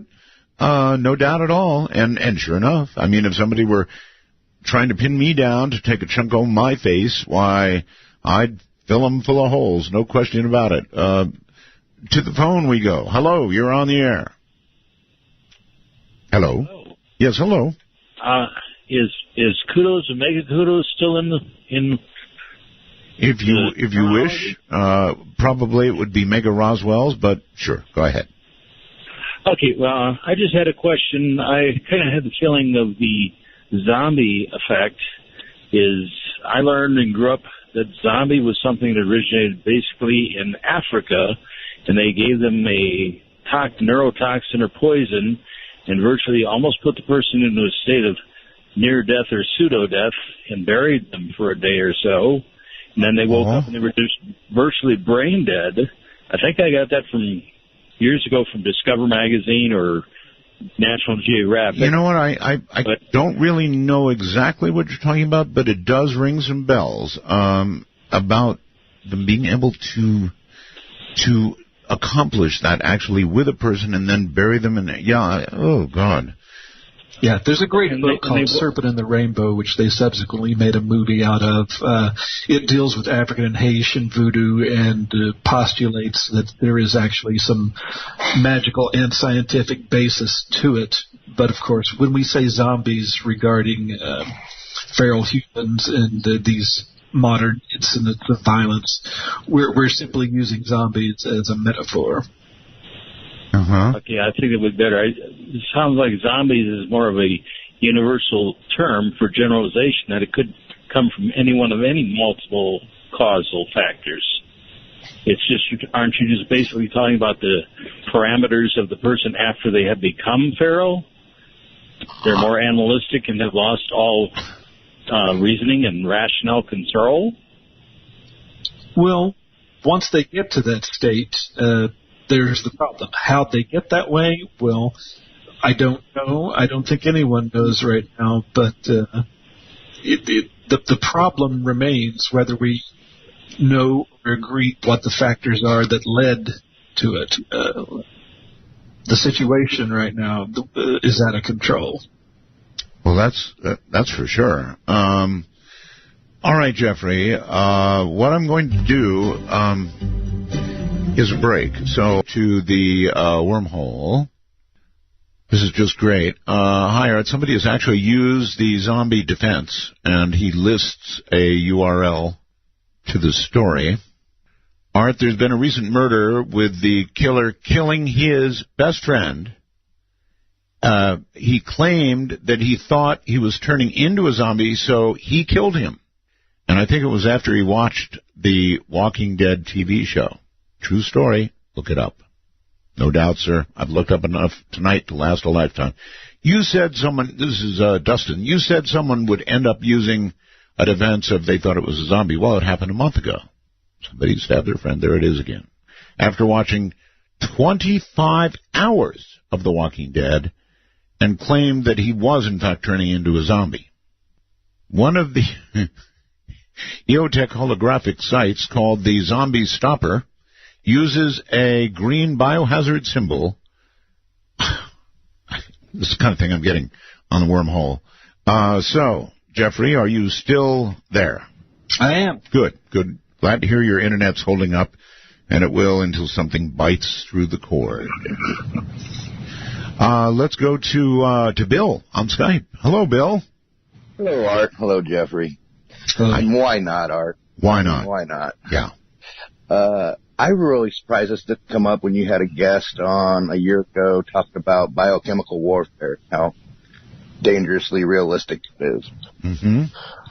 I'm an avid watcher of The Walking Dead, and if it really happens, The Walking Dead, I think it's the kind of zombies I want. They are so slow. I do not want World War Z zombies. No, you don't want World War Z zombies, and you're right. The zombies on Walking Dead are slow, but they still get a lot of people, and it's because of the numbers thing. You know, I mean... Right, yeah, I don't want zombies at all. Let me make that clear. Good for you. It's interesting, and it's the survival kick in us that makes us want to see a tornado but not really be in one. I mean, who doesn't want to go out with so you feel the same way about a zombie? You don't really want it, but you're interested in it, and you'll watch it, and if it happened, oh well. Yeah. I think it's a survival thing. But before I hang up, I do have a question, and I know you're prepared, and all your tips are great. You had a survivalist guy on a week ago. I did. Are you prepared for the poop? Are you prepared for the zombie poop? Yeah, that's a good point. And you know, that's something never addressed on the show. You know what? I know I just laughed, but it's actually not funny. Actually not. And zombies probably don't poop because they don't eat. Right. Well, wait a minute. I'm wrong about that, aren't I? I don't know. Well, I am. I mean, they regularly are seen to be trying to chew off faces. Have you ever played any of the Call of Duty games? I've watched a little bit of it. Why? Me and the wife play the zombies part on, I don't know which one releases it, which game it was, but we do. We have a blast. And they start off like Walking Dead zombies, like real slow. And then next thing you know, when you get up there, they're like World War Z zombies. And it's a blast. You get to pick all different guns and blow them up, but that's the extent of it. I don't really want to. I don't know. World War Z was actually a very, very good movie in terms of the way the zombies were depicted, and the CGI that was done in World War Z. It was excellent. It was frightening. It was very frightening. And I'm a little bit worried about that. You happen to catch that movie, Jeffrey? I did indeed. It's a great movie. How can you not have... Oh, you say you did? I did, yes. Oh, you did? Okay. I was going to say, how could you possibly have missed that with the song you're singing? Hello there on the first-time caller line. You are on the air. Oh, I was listening in on your guys' zombie conversations. What do you think about if most of the zombie cases were mostly, let's say, drug-related or chemical-related, something that, like, messes with the person's head? Well, it does seem like if something like that could happen, it would be, somehow related to pharmaceuticals or a bad combination of various drugs or something in the environment in combination with drugs. Who knows? Yeah, that's a good point. Do you think there's a certain way you can prepare for that if it were, let's say, chemical related? No, I honestly don't know how anybody prepares for zombies. Really, I don't. I mean, I'm doing this show because people are calling about it, but I don't know. I don't have a clue other than, everything you see in the popular media says it's got to be a headshot, right? Yeah, pretty much. Or they get up and keep coming. Hope for the best, prepare for the worst. Take care, and thank you for the call. I appreciate it. So there you've got it, Jeffrey. A lot of people apparently are fully prepared to believe that this really could come about. Are you surprised, or what? I am not surprised. The Walking Dead is popular for a reason. It resonates in popular culture with people for various different levels and reasons, but it's out there. It's part of what's happening. Maybe so much weird stuff has happened in today's world, including the kind of programs that we have on TV now, The Walking Dead and all the rest of that, and then even some of the science shows beginning to do things about The Walking Dead as a possibility, zombies as a possibility. That, well, yeah, maybe people are just ready. Portland, Oregon, hello. Hello? Hello. Yes. Well, I just, one thing to offer about a zombie apocalypse. Yes. Flamethrowers. It's the only thing that's proven to work. That's not true. I watch the shows, and a headshot takes care of a zombie virtually every time. Or a knife. Well, a knife. I'll have to find that movie. And thank you, and I'll get off your lines. So you just called me. You just called me to encourage me to get a flamethrower. Well, absolutely.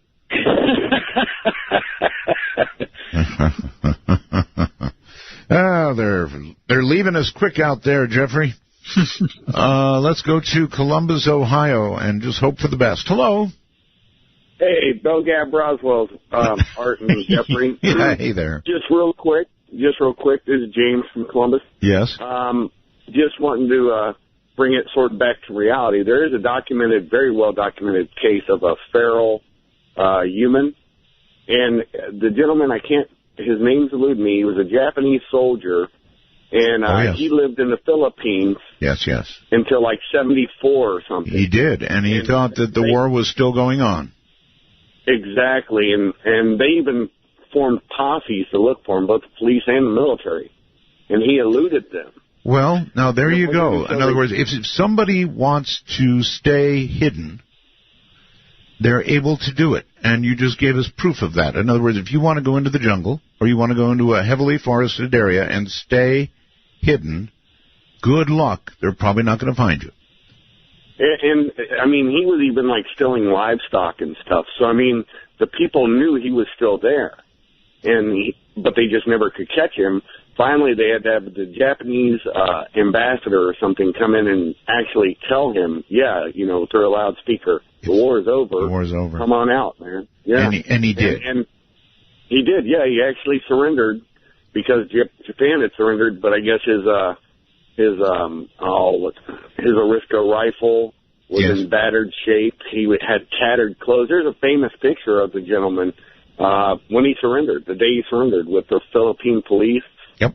And they didn't even prosecute him or anything. It's an absolute fantastic story of survival and what he went through from the time his squad was eliminated to his time being alone. And it was a bunch of years, and he still had vocal capability, everything. Mm-hmm. So, it's just something to chew on, and hopefully didn't bring everybody back to reality from the zombie apocalypse. Oh, too much. it's quite all right. I think what's going on here, and I could be wrong about this, but I think what's going on, and the reason we're getting the calls we're getting is because, well, people are sensing that it's getting near the end. They're sensing that things are going so far off the rails that there may soon be no going back. And so zombies wouldn't be a particular surprise, I suppose, at some point. What do you think, Jeffrey? Well, it's also important to note that in this case, the monster is us. We have met the enemy, and he is us. Your neighbor, your family, anybody could eventually end up being a zombie. Yeah, actually, as I look at my neighbor of late, he has been taking on some disagreeable aspects in both his appearance and some of the things that he's said. Keep an eye on him. I'll do that. Crypto Lord, I think it is, on Skype. It's your turn. Well, Art, I'm driving the big rig tonight. Yep, I hear it. And I'm contemplating a zombie apocalypse. Oh, so are we. Visioning them marching down the freeway. Well, I imagine you could plow through a whole bunch of them in that rig. Oh, yeah. But I'm thinking tonight now, when you go to leave the studio, you're going to open the door up, look to the left, look to the right, and you're going to mutter under your breath, zombies. Yeah. Oh, good Lord. Well, I might, or if I actually see movement, I'll be screaming it. That's it. And you have to pick up some of that zombie ammunition, I guess, and be prepared. It was nice of people to point that out. Yeah, I couldn't believe that. I can hear you rattling down the road there. Yeah. Well, look, here's a little comfort for you. In most of the movies that I've seen, yes, they plow through a few zombies, but, people like self-driving trucks, they generally end up as mutilated pieces. That's it. I'd have to put the pedal to the metal if I see them. I'm not going to stop. Yeah, well, that works until you run out of petrol. And then, by then they're really upset, and they're coming for you. That's it. Mm-hmm. All right. Well, listen, thank you for that uplifting call. Hey, have a nice evening, Art. You too. And to our phones in Oregon, I think you're on the air. Hello. Hello. Going once. I remember reading something about that. Are you there? I'm there. I'm here now. Yes, you just suddenly showed up. Yeah, I was going to say thanks for taking my call, but I remember reading something. Don't remember if it was on the internet or when they did the autopsy on the guy that ate the guy's face, that they didn't find any of the guy's face in his stomach.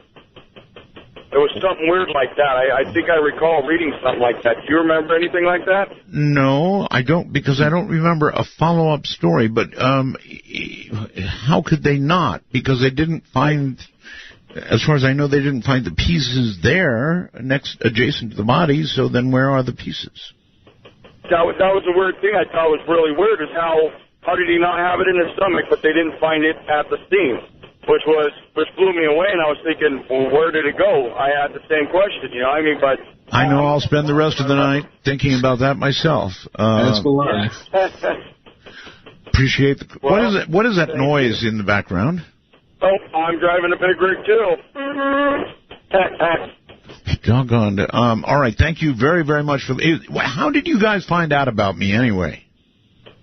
I was listening to you, and then they switched over to Nori, took over Coast to Coast, and I heard you came back on right after Clyde Lewis and over here in Portland, so that's how I'm listening to you again. I've got you, so the big KXL.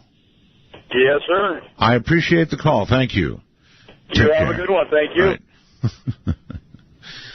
Yeah. Speaking of zombies, hello there. You're on the air. Hello. On the phone, you're on the air. Robert, hello. Going once. Going twice. Gone like the wind. You're on the air instead. Hello. What was that again, please? I think that's a bark. I think so, too. Let me hear that again.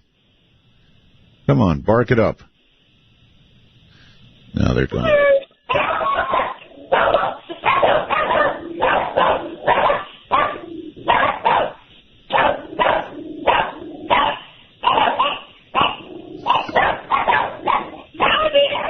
And just yesterday, that was one of our senators. Thank you for the call. Davenport, somewhere, Iowa, probably. You're on the air. Hello? Going? Hello. Yes? You are there? Hello. People are supposed to be on the alert when they call a radio program, and then they hear the audio coming to them on the phone. This should alert you to the fact that we might come to you shortly. So go ahead, sir. Yeah, can you hear me all right? I do indeed, yes. Okay, thank you. Well, I'm a security guard way out here in the oil fields in Texas, and it is so nice to hear your voice again. Well, thank you. Security guards, as you well know, are always the first to go in this kind of situation. Well, I guess I'm a feral security guard because we don't get out of here for months at a time. We're about 12 miles from Rio Grande. It takes us 2 hours to get to a blacktop road. So. Or put another way, you bite back. Oh, yeah. You betcha we do. You betcha. I don't know if you remember me. You and me talked a lot. I used to work you a lot on ham radio. We done slow scan. I worked you on 40. Now he's talking to ham radio, folks. Yeah. Oh. And I think I was the second one to ever talk to you after you put your loop for 17 meters on your motorhome. Oh, yes. Yeah, it makes it very distinguishable. Listen, the show is ending. Do you want to do the honors and say goodnight, world? Oh, I would love to. All right. All 25 time zones, goodnight, world. That's what you want to say. All 25 time zones, goodnight, world. And it's great to have the bell back. Thank you, Art. You're welcome. Thank you. And listen, Jeffrey Scott Holland, thank you. Thank you for the opportunity. It's been even more surreal the second time around than the first. Good night. Good night. I'll tell you, I totally agree with Jeffrey. As time goes by, and you think this interview was years ago, probably about 8 years ago. And as time has gone and changed from then, people are just getting crazy. I don't know what's wrong with people. They get nuttier and nuttier every single day. Tell me what you're thinking down in the comments. Am I right or am I wrong? I mean, am I just being a little more observant or just getting to be a old fart here? And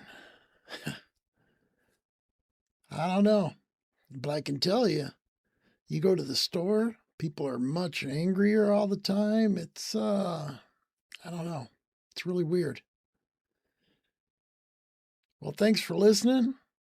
Have a fantastic day and stay dark.